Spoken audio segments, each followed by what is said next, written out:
নমস্কার, গল্পতীর্থ চ্যানেলে আপনাদের সকলকে স্বাগত। আশা করি আপনারা সকলেই ভালো আছেন। গল্প শুনতে সবাই ভালোবাসে, তাই আজ আমি অশোক আমার গল্প নিয়ে আপনাদের মাঝে হাজির হয়েছি। বাংলা সাহিত্যের মহান সাহিত্যিক তথা গল্পকারদের লেখা গল্পই এখানে শোনানো হয়। আজ আমরা শুনব প্রখ্যাত সাহিত্যিক হরিনারায়ণ চট্টোপাধ্যায়ের ভূত আছে কি নেই। শুরু হচ্ছে ভূত আছে কি নেই। আজ তোমাদের এমনই এক ভূতের কাহিনী শোনাচ্ছি। এই কাহিনীর সঙ্গে আমি কিছুটা জড়িত, কাজেই এটা যে নির্ভেজাল সত্যি কাহিনী এ বিষয়ে তোমাদের কাছে আমি হলফ করে বলতে পারি। আমার একজন খুব নিকট আত্মীয়, নাম আরতি বন্দ্যোপাধ্যায়, MA BL, কিন্তু ওকালতি করেন না। বেসরকারি অফিসের আইন বিভাগের উচ্চপদস্থ অফিসার। থাকতো পাইকপাড়ায় এক বান্ধবীর সঙ্গে একটি ফ্ল্যাট নিয়ে। বান্ধবীটি এক স্কুলের শিক্ষিকা। জীবন দুজনের বেশ ভালোই কাটছিল। ছুটির দিন সিনেমা কিংবা আরও অনেক বান্ধবী মিলে বনভোজন অথবা গড়ের মাঠে প্রদর্শনী দেখতে যাওয়া। হঠাৎ আরতির বিয়ে ঠিক হলো। পাত্রও উচ্চশিক্ষিত, এক যন্ত্রপাতির কারখানার আধা মালিক। আরতি আমার কাছে এসে দাঁড়ালো। আপনি তো অনেক কিছুর সন্ধান রাখেন, আমাকে একটা বাড়ি খুঁজে দিন। 3 মাস ঘোরাঘুরির পর কালীঘাট অঞ্চলে এক বাড়ির সন্ধান মিলল। পার্কের সামনে প্রায় নতুন বাড়ি, সদ্য রং করা হয়েছে। খানতিনেক কামরা, বারান্দা, বাথরুম, আবার এরই মধ্যে এক ফালি উঠানো আছে। সেই অনুপাতে ভাড়াও খুব বেশি নয়, 220। বাড়ির মালিক পাশের বাড়িতেই থাকেন। এ বাড়ি আরতির পছন্দ হয়ে গেল। শুধু আরতির নয়, আরতির স্বামী আশিসেরও। আর দেরি না করে সেদিনই 2 মাসের ভাড়া আগাম দেওয়া হলো। মাসখানেক পর আরতির বাসায় বেড়াতে গিয়ে খুব ভালো লাগলো। নতুন আসবাবপত্র দিয়ে চমৎকার সাজিয়েছে। উঠোনের পাশে সারি সারি টব। দেশি ফুল, বেল, জুঁই যেমন আছে তেমনি বিদেশি ফুল, ডালিয়া, পপি, হলিহকও রয়েছে। এমন বাসা খুঁজে দেবার জন্য আরতি, আশিস দুজনেই আমাকে বারবার ধন্যবাদ দিল। এরপর অনেক দিন আরতির সঙ্গে দেখা হয়নি। অফিসের কাজে দিল্লি যেতে হয়েছিল, সেখানে মাস 3 কাটিয়ে কানপুর। সেখানেও 1 মাসের ওপর লেগে গেল। কলকাতা ফিরলাম প্রায় 5 মাস পর। এক ছুটির দিনে বন্ধুবান্ধব নিয়ে গল্প করছি। আরতি এসে ঢুকলো। প্রথম নজরেই মনে হলো চেহারা একটু ম্লান। আরতি ভিতরে চলে গেল। বন্ধুরা বিদায় হতে আমিও ভিতরে গেলাম। দেখলাম আরতি চুপচাপ সোফার ওপর বসে আছে। আমাকে দেখে বলল, আপনার সঙ্গে কথা আছে। কি বলো, শরীর খারাপ নাকি? চেহারাটা কেমন দেখাচ্ছে? আরতি মুখ তুলে বলল, রাত্রে একেবারে ঘুম হচ্ছে না। সে কি, ডাক্তার দেখাও, নইলে শক্ত অসুখে পড়ে যাবে। ডাক্তার কিছু করতে পারবে না।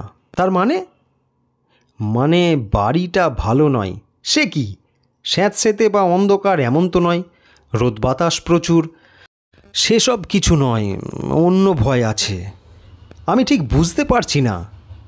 আরতি কিছুক্ষণ কি ভাবল, তারপর আস্তে আস্তে বলল, ও বাড়িতে আমরা দুজন ছাড়াও অন্য একজন আছে। অন্য একজন আছে? হ্যাঁ, তাকে মধ্যে মধ্যে গভীর রাতে দেখা যায়। অন্য লোক হলে কথাটা হেসে উড়িয়ে দিত, শুনতেই চাইতো না। কথাগুলো বলবার সময় দেখলাম আরতির মুখ চোখ ভয়ে ফ্যাকাশে হয়ে গেছে। সে বলল, দড়ি হাতে নিয়ে রাত্রে একটা লোক ঘুরে বেড়ায়। আমি বললাম, এরকম যখন ব্যাপার তখন না হয় এ বাড়ি ছেড়ে দাও, অন্য কোথাও বাড়ি খুঁজি। আরতি উত্তর দিল, তাতেও তো মুশকিল। আপনি বোধহয় লক্ষ্য করেননি, বাড়ির দেয়াল ভেঙে চুরে আমি 2টো ঘর বাড়িয়েছি, বাইরেটা চুনকাম করেছি, ভিতরে রং দিয়েছি।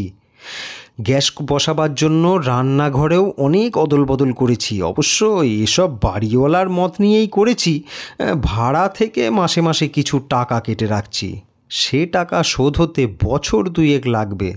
তার আগে বাড়ি ছেড়ে দিলে আমার অনেক টাকা লোকসান হয়ে যাবে। একটু ভেবে বললাম, ঠিক আছে, আমি একবার তোমার বাড়িওয়ালার সঙ্গে দেখা করব। তিনি কি বলেন শুনি। দিন 2-1-এর মধ্যেই বাড়িওয়ালার কাছে গিয়ে হাজির হলাম। ঘোরতর কৃষ্ণবর্ণ, বিপুলকায়। কলকাতায় কিছু বাড়ি আছে কাঠের ব্যবসা। একটা ইজি চেয়ারে বসেছিল। আমাকে দেখে উঠবার চেষ্টা করলো, পারল না। কি খবর আমার কাছে হঠাৎ? আরতির কাছে শোনা সব কিছু বললাম। শেষকালে জিজ্ঞাসা করলাম, ঠিক কি করবে বলুন তো? ও বাড়িটার কোনো দোষ আছে? দোষ মানে? মানে কেউ ও বাড়িতে অপঘাতে মারা গিয়েছিলেন, আগের কোনো ভাড়াটে? বাড়িওয়ালা মাথা নাড়ল। না মশা, এর আগে মাত্র 2 ঘর ভাড়াটে ছিল। ও অপঘাতে তো দূরের কথা, এমনি মৃত্যু কারো হয়নি। তাছাড়া এই বিজ্ঞানের যুগে মানুষ যখন পায়চারি করার জন্য চাঁদে যাচ্ছে, তখন কি সব ভূত প্রেতের কাহিনী আমদানি করছেন? তর্ক করলাম না। অনেক বিষয় আছে তর্ক করে বোঝানো যায় না। স্থূল উদাহরণ দেওয়া যেখানে সম্ভব নয়। চলে এলাম। তারপর মাস 2-1 আরতির কোনো খবর নেই। আমি নিশ্চিন্ত। যাক, অপদেবতার উপদ্রব আর নেই, সব শান্ত। কিন্তু আমার ধারণা ভুল প্রমাণ করে একদিন সকালে আশিস এলো। কোটরগত চোখ, বিবর্ণ মুখ, ঘোলাটে দৃষ্টি। বললাম, কি হে, শরীর খারাপ নাকি? আরতি কেমন আছে? আমার কথার উত্তর না দিয়ে অস্পষ্ট গলায় বলল, একটু জল দিন। জল শুধু খেলো না, মুখে চোখেও দিল। তারপর বলল, আরতিকে টালিগঞ্জে তার দিদির বাড়ি দিয়ে এসেছি। কালীঘাটের বাড়িতে আর আমাদের থাকা চলবে না। কেন, কি হলো? আরতির কাছে তো কিছু কিছু শুনেছেন। আমি কিন্তু এ পর্যন্ত কিছু দেখিনি, কোনো শব্দও শুনিনি। সেই জন্য এতদিন আমি আরতিকে ঠাট্টা করতাম। তাছাড়া ভূত আত্মা ওসবে আমার কোনো দিন কোনো বিশ্বাস নেই। কাল একটা কাজে হাওড়ায় আটকে পড়েছিলাম। বাস বন্ধ, ট্যাক্সিও পাই না। কিছুটা হেঁটে তারপর ট্রামে বাড়ি পৌঁছতে প্রায় 12টা হয়ে গিয়েছিল। আরতি খুব চিন্তিত হয়ে পড়েছিল। যাক, আরতিকে খাবার সাজাতে বলে আমি হাত মুখ ধোয়ার জন্য বাথরুমে ঢুকে পড়লাম। নিচু হয়ে বেসিনে মুখ ধুয়ে সোজা হয়ে দাঁড়াতেই মাথায় ঠক করে কি একটা লাগলো। বাথরুমে আবার কে কি রাখলো? একটু কমজোর বাতি, কিন্তু সে বাতিতেও দেখতে কোনো অসুবিধে হলো না। ঠান্ডা একটা বরফের স্রোত আমার মেরুদণ্ড বেয়ে নেমে গেল। বাথরুমটা অ্যাসবেস্টাসের ছাউনি দেওয়া। আগে টালির ছাদ ছিল। আমারই খরচ করে অ্যাসবেস্টাস দিয়েছিলাম। উপরে 2টো কাঠের কড়ি, একটা কড়িতে দেহটা ঝুলছে। গলায় দড়ির ফাঁস। মাথাটা একদিকে কাত হয়ে পড়েছে। 2টো চোখ আধ বোজা। জিভটা অনেকখানি বের হয়ে গেছে। বোধহয় জিভের ওপর দাঁতের চাপ পড়েছিল, তাই জিভটা কেটে রক্তের ফোঁটা ঝরে পড়েছে। কিছুটা দেহের ওপর, কিছুটা মেঝেতে। পরনে আধময়লা ধুতি, কাঁধে পইতে। মাথা উঁচু করবার সময় ঝুলন্ত দেহের পা আমার মাথায় ঠেকে গিয়েছিল। আমি সব কিছু ভুলে আরতি বলে চেঁচিয়ে উঠেছিলাম। আরতি আমার অপেক্ষায় খাবার টেবিলে বসেছিল। আমার চিৎকারে ছুটে এসে বাথরুমের দরজার কাছে দাঁড়িয়েছিল। প্রথমে সে বুঝতে পারেনি। তারপর ওপর দিকে চোখ যেতেই ও মা গো বলে মেঝের ওপর ছিটকে পড়ে অজ্ঞান। আরতির মুখে জলের ঝাপটা দিয়ে কোনো রকমে জ্ঞান ফিরিয়ে আনলাম। তারপর বাকি রাতটা দুজনে বাইরের ঘরে বসে কাটালাম। ভোরের আলো ফোটার সঙ্গে সঙ্গে প্রথমে ট্রামে উঠে আরতিকে নিয়ে যখন তার দিদির বাড়ি এলাম, তখন জ্বরে আরতির গা পুড়ে যাচ্ছে। 2টো চোখ করমচার মতো লাল। আমি চুপ করে সব শুনলাম। আশিসের কথা শেষ হতে জিজ্ঞাসা করলাম, আরতি এখন কেমন আছে? খুব ভালো নয়। বিকারের ঘোরে মাঝে মাঝে চেঁচিয়ে উঠছে, ওই লোকটাই তো ঘুরে বেড়াচ্ছিল দড়ি হাতে। আমি এখানে থাকবো না, আমাকে অন্য কোথাও নিয়ে চলো।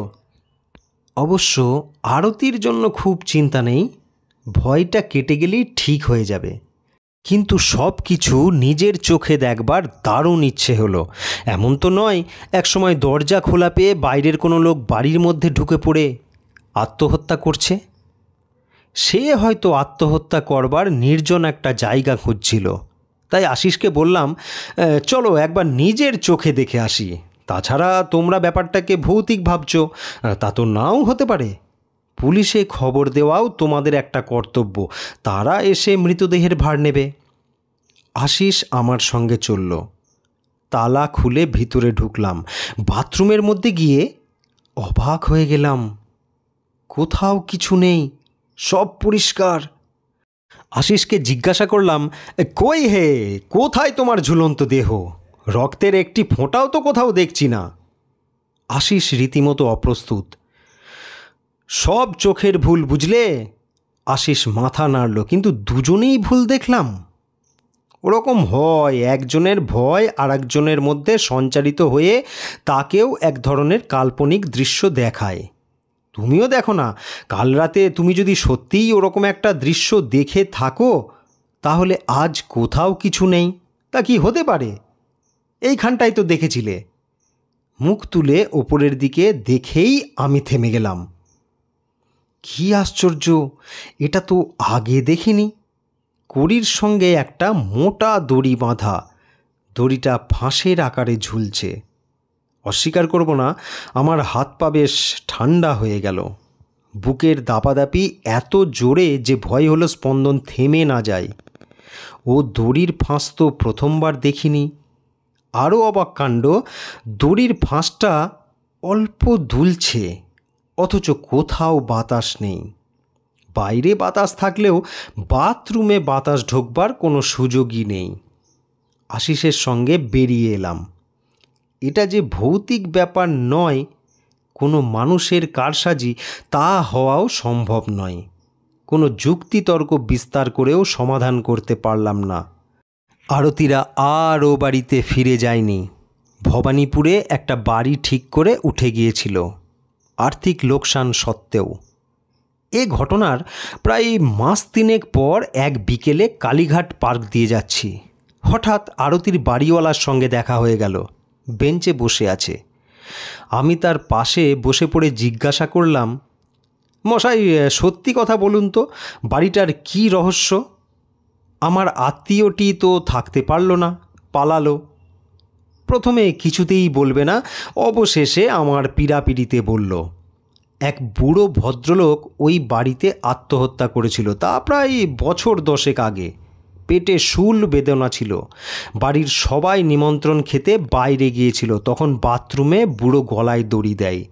তারপর থেকে যে ভাড়াটে আসে তারাই ভয় পায়, বেশি দিন থাকতে পারে না। আমি বললাম, গয়ায় পিণ্ডদানের ব্যবস্থা করেননি কেন? করার চেষ্টা করেছি মশাই, অনেকবার করেছি, প্রত্যেকবার এক একটা বিঘ্ন। বুড়োর আত্মীয়রা গয়ায় গিয়েছিল পিণ্ড দিতে। 3 দিন ধরে দারুণ ঝড় বৃষ্টি, ধর্মশালা থেকে বের হতেই পারল না।